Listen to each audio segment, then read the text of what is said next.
मेरा नाम लोकेश कुमार है। मैं ग्राम अचरावा बारा डिस्ट्रिक्ट से बिलोंग करता हूँ। मैंने अपनी प्राइमरी एजुकेशन अपने गांव से करी है। उसके बाद 12th मैंने कोटा से करी। उसके बाद मैं ग्रेजुएशन के लिए NIT जालंधर से मैंने इलेक्ट्रॉनिक्स एंड कम्युनिकेशन से BTech किया है। कॉलेज में मेरा एकेडमिक्स ज़्यादा अच्छा नहीं रहा था, तो मैं शुरू से मन बना रखा था कि गवर्नमेंट की प्रिपरेशन करनी है, क्योंकि मेरी फैमिली में पापा भी गवर्नमेंट सेक्टर में थे, मेरी सिस्टर भी टीचर थी, तो ताकि एक बार एटलीस्ट लाइफ में गवर्नमेंट जॉब की प्रिपरेशन करनी चाहिए।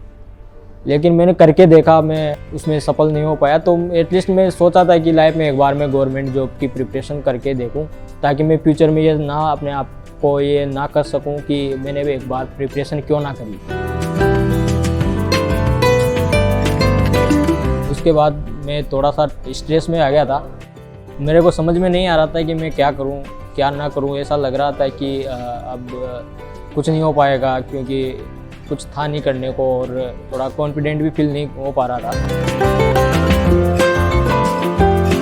मैंने एक दिन L4O के बारे में न्यूज़ आर्टिकल पढ़ा, मोबाइल पे मैं न्यूज़ पढ़ रहा था, तो मैंने अपनी इंक्वायरी के लिए सारी डिटेल्स L4O की वेबसाइट पे डाली। तो मुझे L4O से कॉल आया और उन्होंने मेरे से पूरी डिटेल में बात की। तो उन्होंने मुझे सजेस्ट किया कि आप एक बार फ्रंट एंड डेवलपमेंट के लिए कोशिश करनी चाहिए। उन्होंने मुझे हर संभवतया हेल्प की विश्वास दिलाया।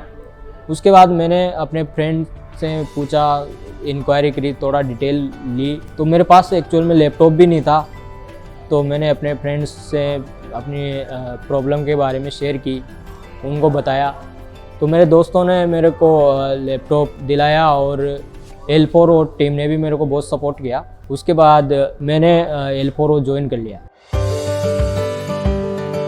कॉलेज के टाइम पे मुझे कोडिंग इतनी समझ में नहीं आ रही थी, तो मैं वहीं से इसको छोड़ दिया था कि मुझे कोडिंग करनी नहीं है। लेकिन जब मैं L4O ज्वाइन किया तो मुझे जो कोडिंग का डर था, मेरा L4O ज्वाइन करने के बाद काफ़ी कॉन्फिडेंट हुआ और अब मुझे कोडिंग में मज़ा आने लगा है।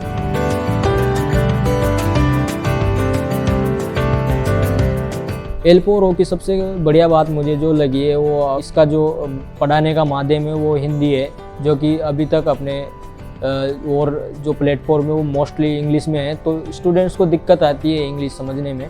तो मुझे सबसे अच्छा ये लगा कि L4O हिंदी में है, तो ये काफ़ी इजी हो जाता है सीखने के लिए स्टूडेंट्स के लिए। जो नॉर्मली कॉलेज होते हैं उनमें इस तरह से पढ़ाया जाता है कि मतलब एक चैप्टर को एक दिन में टारगेट किया जाता है, तो स्टूडेंट्स को समझ में नहीं आता है कि क्या हो रहा है। कुछ बेसिक चीज़ें समझने में सेमेस्टर निकल जाता है, तो स्टूडेंट की बाकी चीज़ें छूट जाती है।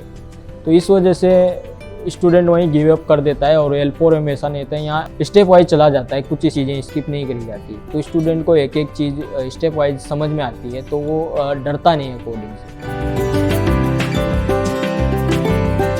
L4O ज्वाइन करने से एक मेरा जो डिसिप्लिन है वो बना रहा। इसमें रोज़ाना अटेंडेंस होती है, आपका कितना असाइनमेंट हो गया, सब सारी चीज़ों का रोज़ाना अप्रेजल होता है। तो अगर आप कुछ चीज़ें नहीं करते हो तो आपको कॉल आता है, तो ये चीज़ जो होता है तो डिसिप्लिन बना रहता है और आप सीखते चलते हो।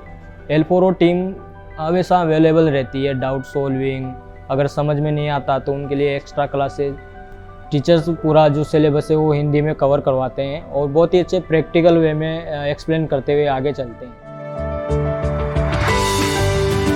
मैं स्टूडेंट्स को यही सजेस्ट करूंगा कि मैं जैसे मेरे 4 साल का गैप हो गया, तो कहीं ना कहीं मैं जल्दी अपने आप को ये सजेस्ट नहीं कर पाया कि मुझे ये कोडिंग करनी है या कोई प्लेटफॉर्म ज्वाइन करना है, क्योंकि काफ़ी टाइम बाद में अपने आप रियलाइज़ कर पाया कि मुझे कोडिंग में जाना है। तो मैं ये सजेस्ट करूँगा कि आप इतना टाइम ना लें, जितना समय निकलता है उतनी दिक्कत आती है। तो अपने आप का स्वयं मूल्यांकन करें और सोचें कि आपको क्या करना चाहिए, कोडिंग क्यों करनी चाहिए, या गवर्नमेंट में आप कितना टाइम दे पा रहे हैं। तो आप जल्दी ही सोचें और आप जितना जल्दी हो सके डिसीजन लें और L4O जैसे प्लेटफॉर्म को चुनें।